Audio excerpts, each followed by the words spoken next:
నిన్న ఇవాళ చూస్తూ ఉన్నాం కదా, ఇది రాజగోపాల్ రెడ్డిది అదేదో పెద్ద నేషనల్ ఇష్యూ లెక్క చేస్తున్నారు. అర్థమైందా? ఇప్పుడు విజయశాంతి ఇన్ని పార్టీలు మారింది. ఓకే, సో వాడు నేషనల్ మీడియాలో కూడా ప్రచారం చేసుకున్నారు విజయశాంతి పోయిందని, వచ్చిందని వాళ్ళ పార్టీలకి. అర్థమైందా? సో డీకే అర్న కాంగ్రెస్లో మంత్రిగా కూడా పనిచేసింది. సో మా పార్టీలో వచ్చింది అని వాళ్ళు ప్రచారం చేసుకున్నారు. ఇంకా అట్లా ఎంతమంది పేర్లు చెప్పాలి? విజయశాంతి చెప్తే ఎవడన్నా ఓటేస్తాడా? కూర్చున్నోడు కూడా ఏదో 1-2 పోయేటోడు కూడా లేవాడు ఆమె వస్తే. ఆ అడ్డిమారి గుడ్డి దెబ్బలో ఒకసారి గెలిచింది, మళ్ళీ గెలుస్తుంది విజయశాంతి. గంతే. బురదగుంటల ఎవడైనా పోతుండ అంటే, బీజేపీ అనే బురదగుంటలకు ఎవడైనా పోతుండు అంటే వాళ్ళ పొలిటికల్ కెరియర్ని వాళ్ళని నాశనం చేసుకుంటున్నాడు. ఎవ్వని పేరని చెప్పు. ఇప్పుడు బీజేపీలకు పోయిన రాజేందర్ గారు మనకు గెలవకనే పోతుండే, టీఆర్ఎస్ వాడే గెలుస్తాడు. ఎందుకు గెలిచిండు? వాడు మోసం చేసిండు. మాకి ఒక్కసారి గెలవనిస్తే ఓకే, రేవంత్ రెడ్డిని ఉల్లు బనాయించారు. గెలవనిస్తే ఓకే, నేను యొక్క ఏది విశ్వేశ్వరరెడ్డి, నేను రాజేందర్ గారు ఓకే కాంగ్రెస్లోకి వస్తాము అంటే అక్కడ రేవంత్ రెడ్డి కాంగ్రెస్ సహకరించడం వల్ల హుజూరాబాద్లో గెలిచాడు. కాంగ్రెస్ కార్యకర్తలు ఓటేసిన ఆయన పేరేంది, మన వెంకట్ బల్మూర్కి డిపాజిట్ వచ్చేది. కాంగ్రెస్కి డిపాజిట్ రాకుండా పోతుందా? అరే రిజల్ట్స్ అయితే అబద్ధం చెప్పారు. నాగార్జున సాగర్లో వాడికి డిపాజిట్ రాలేవానికి, రవికుమార్ అంటోనికి. ఇంకా లంబడాన్ని పెట్టిరు 2018లో. 2014లో అయితే ఆమె నివేదిత రెడ్డిని పెట్టిరు, లిస్ట్లో కూడా లేదు. ఇప్పుడు 7,000 వచ్చినాయి. జానారెడ్డి గారికి ఏమో 70,000 80,000 వచ్చినాయి. ఓకే, ఏది గెలిచిన నోముల భగత్కి ఆయనకి తేడా ఎంత అంటే, ఆయనకి 89,000 వచ్చినాయి భగత్కి, జానారెడ్డి గారికి 70,000 వచ్చినాయి, వానికి 7,000 వచ్చినాయి బీజేపీకి. ఎంపీటీసీలో లేదు, జెడ్పీటీసీలు లేదు. 7 చూచి నా కొడుకులేరా. ఏడపాడైంది బీజేపీ. 2014 లేదు, 18 లేదు కదా. 119 నియోజకవర్గాల్లో 10 నియోజకవర్గాల్లో ఒక్క నియోజకవర్గంలో గెలిచిండు రాజాసింగ్ గారు. మిగిలిన 9 నియోజకవర్గాల్లో ఏది సెకండ్ పొజిషన్ వచ్చింది 119లో. అంటే 10 తీసే 119లోకి వెళ్ళి, అంటే 109 నియోజకవర్గాల్లో ఊసు లేదు, జాడ లేదు, థర్డ్ పొజిషన్ లేదు, డిపాజిట్ లేదు. చూతే వాడుకో. వాడు ఉన్నాడంట, పొద్దుగా లేచి మా షవులలో తామర పూలు పెడతా అంటే బీఎస్పీ వాడుకో, ఆర్ఎస్ ప్రవీణ్ కుమార్ గారు చూతే నా కొడుకు. వాడు ఇది 2014 మొన్న ఓకే 2014లో 3% వచ్చింది. 2018 వచ్చే వరకు 2% వచ్చింది. 106 పోటీ చేస్తే ఒక్కడి గెలవలే. అంతకుముందు ఒక్కడి గెలిచిండు, ఏది 2014లో. 18 వచ్చే వరకు ఏది యొక్క 0 వచ్చింది. ఇది వాళ్ళ బతుకులు. ఏడపాడైందిరా. ఆ ఉత్తర భారతదేశంలో చెత్తనా కొడుకులు ఉన్నారు. వాళ్ళు యూపీ ఎవడన్నా ఉత్తర చార్ధామ్ యాత్రకు పోతారు, లేకపోతే హర్యానా, ఎవడన్నా సరే తెలివి కల్లోడు బుర్ర ఉన్నాడు కూడా ఒక్కసారి యూపీకి పోయిరండి, ఒకసారి బీహార్కి పోయిరండి, ఒకసారి హర్యానాకి పోయిరండి, ఒకసారి గుజరాత్కి పోయిరండి. ఏం పాడైందిరా ఉత్తర భారతదేశంలో? మన ఇంతో అంతో చదువుకున్న వాళ్ళు, అన్నో పైసలు, అన్ని రకాలుగా అభివృద్ధి చెందింది, అంతో ఆలోచన శక్తి ఉంది. మన దక్షిణాది గుళ్ళు చూడు, ఉత్తరాది గుళ్ళు చూడు. ఒక మీనాక్షి అమ్మవారి టెంపుల్కో, ఒక తిరుపతి దేవస్థానంకో, ఒక వేములవాడ రాజరాజేశ్వర స్వామి గుడికో, ఒక ఉత్తర భారతదేశంలో గుడికో అక్కడ పైసలు లేవు, ఒక వాతావరణం చక్కగా లేదు, వాడు చదువుకున్నవాడు లేడు, అంతా అనపడుకోవారే. ఆ పంజాబు, ఆ హర్యానా కొంచెమన్నా ఎందుకు ఉంది అంటే గ్రీనరీ ఉంది కాబట్టి. ఆడ ఈ బాక్రా రంగల్ ప్రాజెక్ట్ కట్టడం వల్ల జర నీళ్ళ పరంగా ఉండడం వల్ల వ్యవసాయదారులు ఉన్నారు అంతే. ఇంకా గుజరాత్లో కూడా చదువుకున్నవాడు లేడు. అమెరికాలో వచ్చి హోటళ్ళు మోటళ్ళు నడుపుకుంటారు. గుజరాత్లో చదువుకున్నవాడు లేడు, బీహార్లో చదువుకున్నవాడు లేడు, యూపీలో చదువుకున్నవాడు లేడు, వెస్ట్ బెంగాల్లో చదువుకున్నవాడు లేడు, ఎవ్వరు లేడు. ఉత్తర భారతదేశంలో చదువుకున్నవాళ్ళు లేడని ఉన్నారంటే దక్షిణ భారతదేశంలో. పంజాబ్ పోండి, అయితే రైతులు ఉంటారు, లేకపోతే సైనికులు ఉంటారు. ఇంటికి కూడా సైనికుడు ఉంటాడు. దానికి సైనికుడు కావడానికి చదువుకోవాల్సిన అవసరం లే, రైతు కావడానికి చదువుకోవాల్సిన అవసరం లే. అంటే ఎవడున్నారా? బుల్డోజర్ గుద్దిస్తా అంటే భయపడి ఓట్లేసే రకాలు. మనం భయపడతామా? మళ్ళీ పెద్ద బుల్డోజర్ తెచ్చి గుద్దిస్తాము. దక్షిణాలో రాడ్రా వాడు. గా ఏడపాడండి బీజేపీ వాడు. ఏడేడైతే ముస్లిమ్స్ ఉన్నారో జర ఎక్కువ గాడగానే ఉన్నాడు. అది ఇప్పుడు కాదు, ఎప్పటి నుంచో ఉన్నాడు. ఇవాళ కొత్తగా లేడు, ఓల్డ్ సిటీ ప్రాంతంలో ఉన్నాడు. చాంద్రాయనగుట్ట, లేకపోతే నాంపల్లి, యాకత్పుర, గీ ఓల్డ్ సిటీ సరౌండింగ్స్లో ఉన్నాడు. 5-6 వస్తాయి. మిగిలింది ఎక్కడున్నాడు? Karimnagar urban, okay, Nizamabad urban, Mahabub Nagar urban.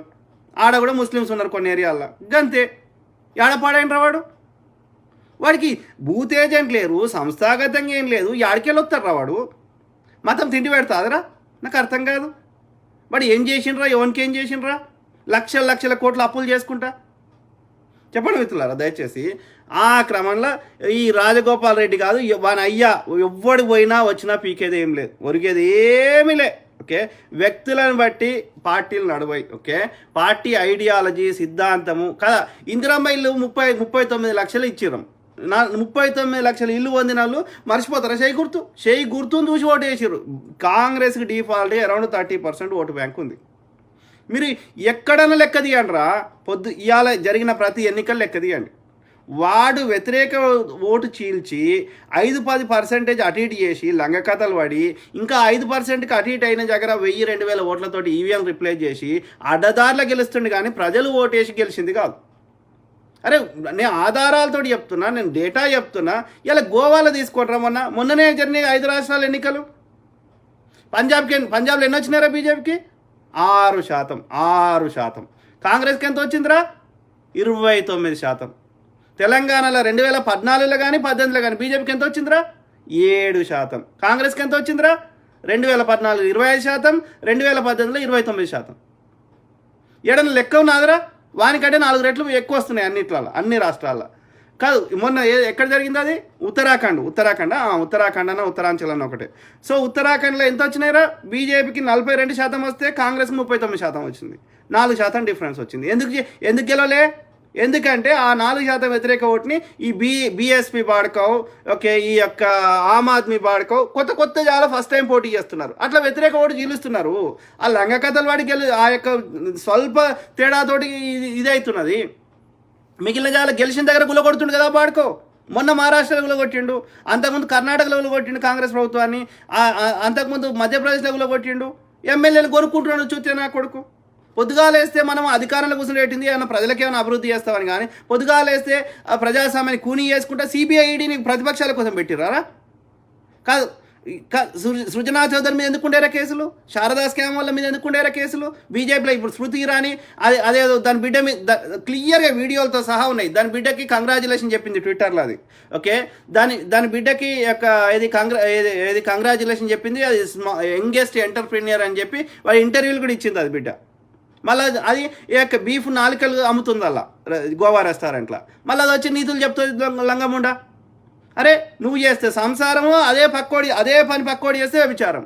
ఏంది ద్వంద్వ నీతి? సిగ్గుశరం ఉండాలి కదా అన్నం తింటున్నప్పుడు. ఇదే బీజేపీ చూత్య నాయకుడుకులు కర్ణాటకలనేమో ఆవును చంపితే నేరమంటారు. ఓకే, అదే చూత్య నాయకుడుకులు యొక్క అస్సాం అక్కడ మాకు గెలిపిస్తే నీకు ఇంటింటికి బీఫ్ పంచుతామంటారు. కేరళలో ఇంటింటికి బీఫ్ పంచుతామంటారు. ఓకే, జెరూసలం పోతామంటే మేము టికెట్ ఫ్రీగా ఇస్తామంటారు. ఈ బాడుకోవులకు ఇక మళ్ళీ హిందుత్వం అంటారు. హిందూ గుడి కట్టింది లేదు, హిందూ బడి కట్టింది లేదు. పుట్టిన బిడ్డ మీద, సచిన శవం మీద, పాల మీద, పెరుగు మీద యొక్క నిత్యావసర ప్యాక్ చేస్తే పాలు కాకుండా పోతాయరా? పెరుగు కాకుండా పోతుందా?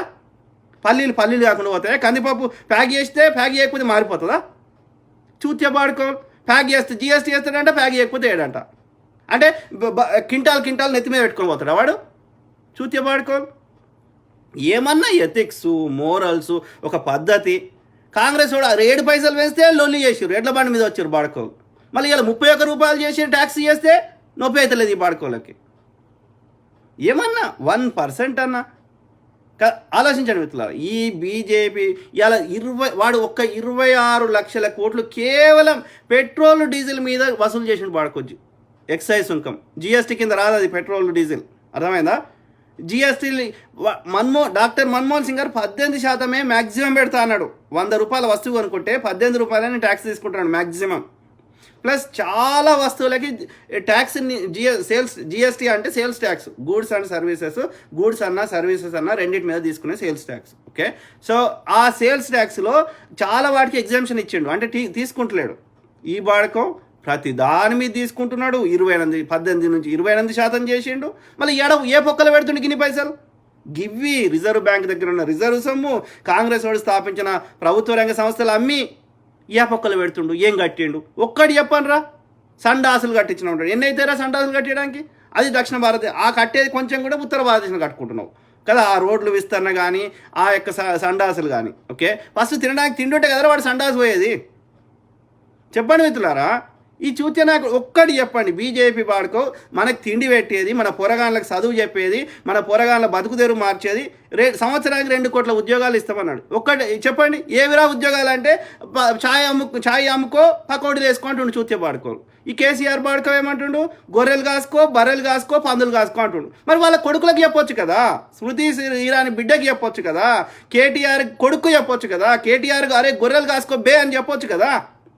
కదా, మా పైసలు ట్యాక్సులు తీసుకుంటా మాకు సేవకులు ఉంటామని చెప్పి ప్రమాణాలు చేసి, రాజ్యాంగం మీద ప్రమాణం చేసి, నాకు కులప్రీతి లేదు, బంధుప్రీతి లేదు, మేము ట్యాక్సీలు కట్టకపోతుకోవు, మాకు గరిపట్టీలు వేస్తావు, మమ్మల్ని అరెస్టులు చేస్తావు, మళ్ళీ నీకు వచ్చేవారికి ఏందిరా మీరు సేవకుడు ఉంటా పెద్ద పాలేరు లెక్కుంటా అని ప్రమాణాలు చేసి, ఎన్నికల ముందు వాగ్దానాలు చేసి, మళ్ళీ మమ్మల్ని ప్రశ్నిస్తే, నువ్వు లంగ పనులు చేస్తుంటే ఫేస్బుక్లో పెడితే, ట్విట్టర్లో పెడితే మమ్మల్ని అరెస్ట్ చేస్తావు, మా సేవకుడు ఉంటా అని చెప్పి నువ్వు తిరిగే కారుకి 8,000 కోట్ల ఏది ఎస్సీవి కొనుక్కున్నాడు, ఏది 12 కోట్ల ఎస్సీవి కొనుక్కున్నాడు వాడుకో.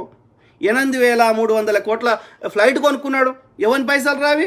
వాని సెక్యూరిటీ గార్డు, వానికి ఇచ్చే గన్ను, పోలీసునికి ఇచ్చే గన్ను, పోలీసునికి ఇచ్చే జీతము, ఎవరి పైసలు రా?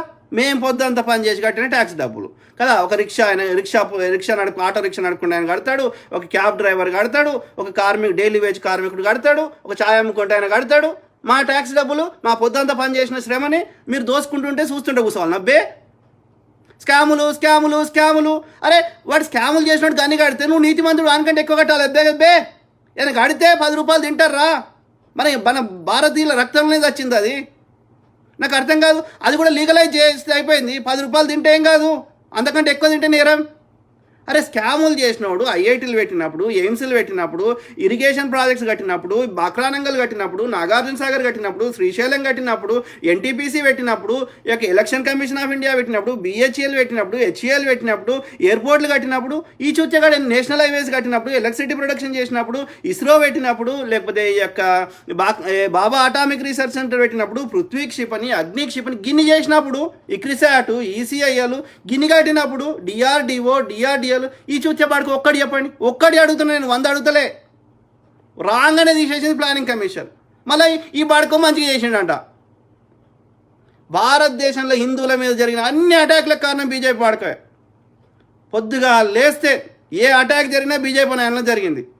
ఏం చేసిండ్రా? ఎవరికి ఏం చేసిండ్రా? వాడు ఏ గుడి కట్టిండు, ఏ బడి కట్టిండు, మన హిందువుల ట్యాక్సులు దోపుక తింటున్నాడు, హిందువులను అన్ని రకాలుగా నాశనం చేస్తున్నాడు. చెప్పండి రా, ఎవడైతే మోడీ గాడు మంచిగా చేస్తున్నాడని చెప్పండి. బాలాకోట్లో ఏది పాకిస్తాన్లో రిలీజ్ చేశారు, వీడియో రిలీజ్ చేయమని దమ్ముంటే కదా. సర్జికల్ స్ట్రైక్స్ కాంగ్రెస్ హయాంలో రెగ్యులర్గా ఏంటి ఆర్మీకి సంబంధించి పబ్లిక్లో పెట్టకపోతుంటివి. ఈ బాడక ఏమంటుండు, రాడార్ అడ్డం వస్తుంది, మేఘాలు అడ్డం వచ్చినాయి. పాకిస్తాన్ రిలీజ్ చేసిండు, అడుగులేసి వచ్చినావు. మనోడే ఒకటి పడితే విడిపోయడానికి ట్రంప్ ఫోన్ చేసిండు. పొద్దుగా లేస్తే ఫేక్ అన్నారా నీ బతుకు? ఒక్కటన్నా ఆధారం బయట పెట్టరా మొగోడు అయితే? చెప్పండి మిత్రులారా. ఆ క్రమంలో నేను ఏమంటున్నా, ఈ రాజగోపాల్ గాడుతో ఎవడైనా సరే ఓకే, వాడు బీజేపీలోకి పోతుండంటే ఓకే, వాని పొలిటికల్ కెరియర్ను నాశనం చేసుకుంటున్నట్టే లెక్క. ఓకే, అవునా కదా చెప్పు. ఇవాళ డీకేఆర్నే పోయింది, అది మళ్ళీ గెలుస్తుందా? అది చెప్పండి, మీరే చెప్పండి. జితేందర్ గాడు పోయిండు, వాడు మళ్ళీ గెలుస్తాడా? చెప్పండి. విజయశాంతి పోయింది, అది మళ్ళీ గెలుస్తుందా? చెప్పండి దయచేసి. రాసిస్తాం, లిక్కేదేతాం. బీజేపీ దక్షిణాదిలో సచ్చినా రాదు. ఓకే, ఏడపాడైందో చెప్పండి. ఆ క్రమంలో కొన్ని వీడియోలు చూద్దాం, డేటాతోటే మాట్లాడదాం. మనం బీజేపీ ఓన్ లెక్క పొద్దుగా లేస్తే ఫేక్ వద్దే వద్దు. ఓకే, ఆ నిజంలో బతికితే అలా వచ్చే తృప్తి లక్షల కోట్లు పెట్టినా దొరకదు అవద్దంలో. ఓకే, కాబట్టి నిజంలోనే బతుకుదాం. ఓకే, దయచేసి ఆలోచించండి. మనం చూద్దాం. ఓకే, మనం వాళ్ళ లెక్క గాలి మాట్లాడొద్దు, చూద్దాం. ఓకే, హాయ్ ఫ్రెండ్స్, మా టుడే టుమారో యూట్యూబ్ ఛానల్ చూస్తున్నందుకు చాలా థ్యాంక్స్. మరిన్ని లేటెస్ట్ వీడియోస్ కోసం వెంటనే సబ్స్క్రైబ్ చేయండి. అలాగే ఈ బెల్ ని కూడా రింగ్ చేసేయండి. మా నోటిఫికేషన్స్ అన్ని మీ మొబైల్లో వస్తాయి. అలాగే మా వీడియోస్ మీకు నచ్చితే లైక్ చేయండి, షేర్ చేయండి, నచ్చకపోతే కామెంట్ చేయండి.